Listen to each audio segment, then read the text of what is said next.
Mais uma vez, aqui agora, nessa noite, ainda não tão fria de Berlim, para inicialmente cumprimentar a todos, agradecer em nome da comunidade autônoma de Berlim, que colaboraram para que eu fosse à conferência, a segunda conferência no Rio de Janeiro, Brasileiros no Mundo.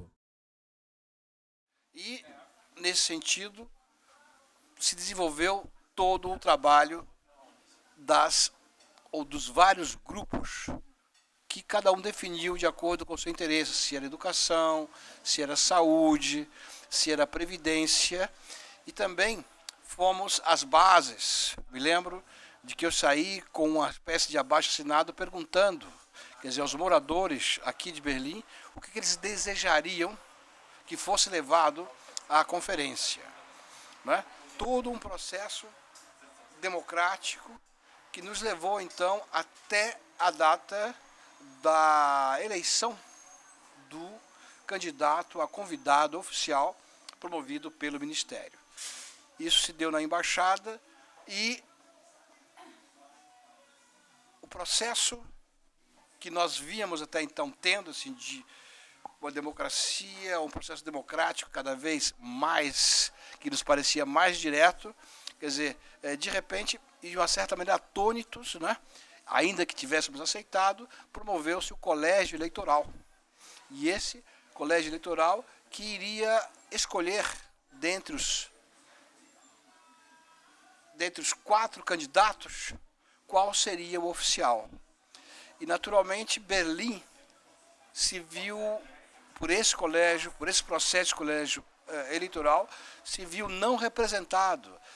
Percebemos que o documento que elaboráramos com tanto sacrifício, o documento que tentávamos apresentar da melhor maneira possível, quer dizer, não teria ali o seu, vamos dizer, o seu pombo-correio, né? Quer dizer, quem iria levar esse documento?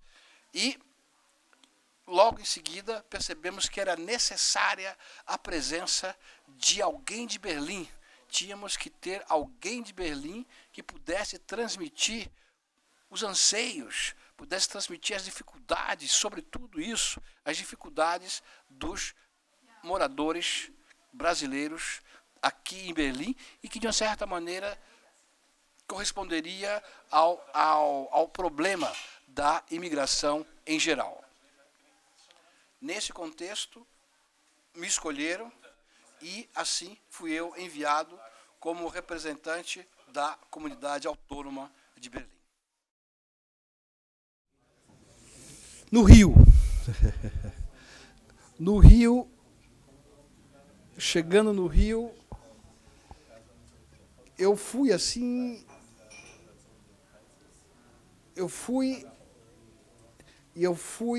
não eu, isso aí eu preciso dizer, né? Eu fui e a cada momento eu me sentia, não eu, mas eu sentia, e é difícil dizer, quer dizer, não quero ser populista, e eu sentia que eu teria que ser a comunidade. Eu teria que expressar a comunidade e teria que expressar aquilo que veio, sobretudo, a partir do grupo de cultura, que era a questão política, politizar o conteúdo dessa conferência. Em Berlim, inclusive, tivemos a oportunidade de fundar a associação que fundou a Escola Europeia Europaschule, que é uma escola bilíngue.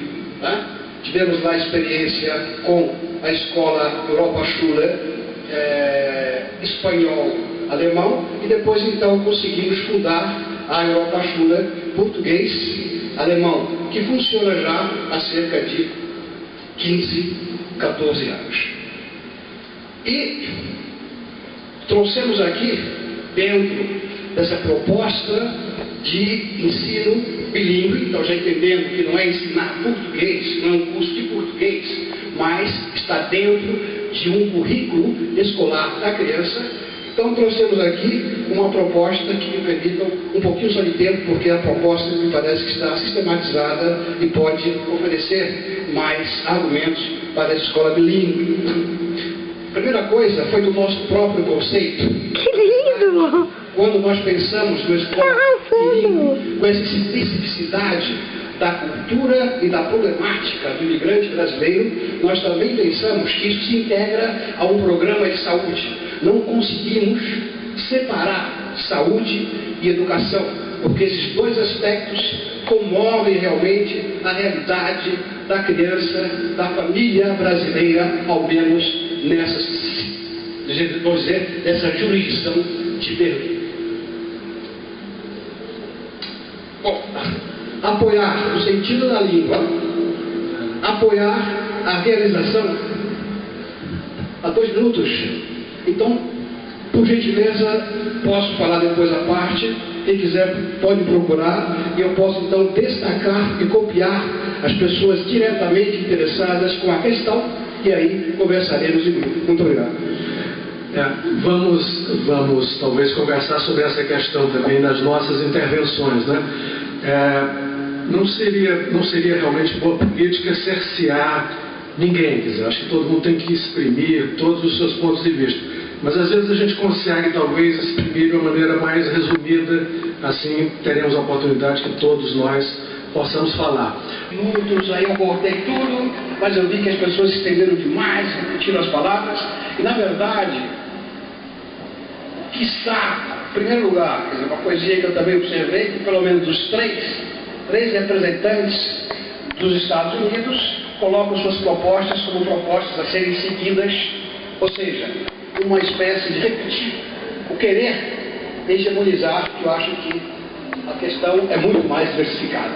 Né? Agora, o que eu gostaria realmente, então, de colocar como uma sugestão que vem de uma situação nossa em Berlim, que veio das pessoas que nós consultamos, das pessoas que procuramos os lares, procuramos nos centros de frequência cultural brasileira, e que é realmente a questão de educação que ainda não vi resolver, ou pelo menos proposta racionalmente aqui, que é a questão que nós colocamos no outro nível, ao nível de ação, e essa ação a partir, né, de um grupo local de trabalho, ou seja, criação de um grupo local de trabalho, repito, para a questão da educação, né, criação de um grupo local de trabalho de caráter permanente, que seja reconhecido pelo governo brasileiro como agente fomentador de perspectivas das áreas de saúde e educação para brasileiros residentes na jurisdição. Tal pessoa jurídica, entidade não governamental, constituída por profissionais das áreas citadas e afins, precisa contar com respaldo oficial por parte do governo brasileiro, assim como apoio logístico, escritório e financeiro, ajuda de custo, por intermédio do qual buscará viabilizar atividades diversas, bem como articular parcerias e convênios entre instituições e iniciativas atuantes nas áreas em questão. Para a viabilização dos trabalhos iniciais do grupo local de trabalho, pleiteia-se a projeção de uma verba para o plano orçamentário da Embaixada do Brasil, referente ao calendário do próximo ano. Ou seja, a gente tem aqui, vou dizer de novo, uma proposta que pode ser perfeitamente assimilável às outras situações, porque ela vem de um conceito de cultura, de um conceito de educação que trouxemos a partir do que notamos. Em primeiro lugar, a desintegração da família, que chamamos de família brasileira, no exterior. E essa desintegração, e é a família que leva a criança a guardar a língua da família, do pai ou da mãe, dos dois. Quer dizer, a família propulsou a criança a se interessar pela língua do país de onde veio. Então, esse dado da questão da dissolução familiar e também que implica na criança a evasão escolar, a deficiência no aprendizado, é um fato realmente catastrófico. Obrigado. A minha fixação foi, dentro do que eu senti, o que eu poderia estar ali representando, era realmente isso. Era mostrar sempre um lado político. Era mostrar sempre o que nós, aqui